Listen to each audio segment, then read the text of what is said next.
বাংলাদেশের রাজনীতির মঞ্চে নারীর উপস্থিতি নতুন নয়, কিন্তু প্রতিটি নির্বাচনেই এই উপস্থিতি যেন নতুন করে আলোচনার জন্ম দেয়। ত্রয়োদশ জাতীয় সংসদ নির্বাচনেও তার ব্যতিক্রম হয়নি।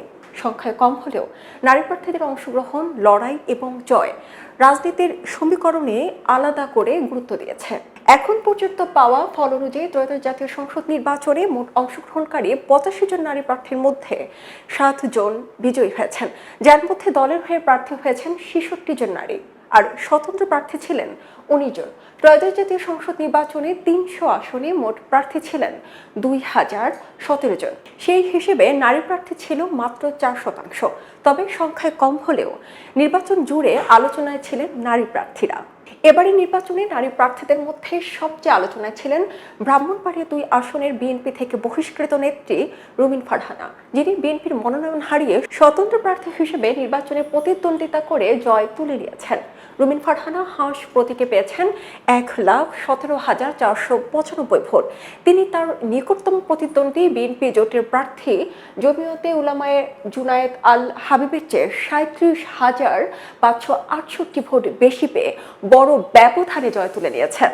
মানিকগঞ্জ 3 আসনে বিএনপির প্রার্থী আফরোজা খানম ধানের শীষ প্রতীকে 1,67,345 ভোট পেয়ে বেসরকারিভাবে নির্বাচিত হয়েছেন।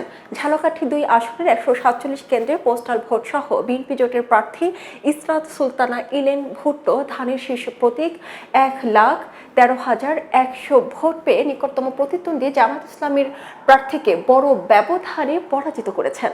সিলেট 2 আসনে ৭৯,৩২১ ভোটের বড় ব্যবধানে জয় পেয়েছেন গুমহা বিএনপি নেতা এম ইলিয়াস আলীর স্ত্রী তাহসিনা রুশদীর লুরা। সিলেট জেলায় 6টি আসনের 33 প্রার্থীর মধ্যে তাহসিনা রুশদীর ছিলেন একমাত্র নারী। এছাড়া নাটোর 1 আসনে ফারজানা শারমিন, ফরিদপুর 2 আসনে শামা ওবায়দ ইসলাম এবং ফরিদপুর 3 আসনে নায়াব ইউসুফ আহমেদ বেসরকারিভাবে জয়ী হয়েছেন।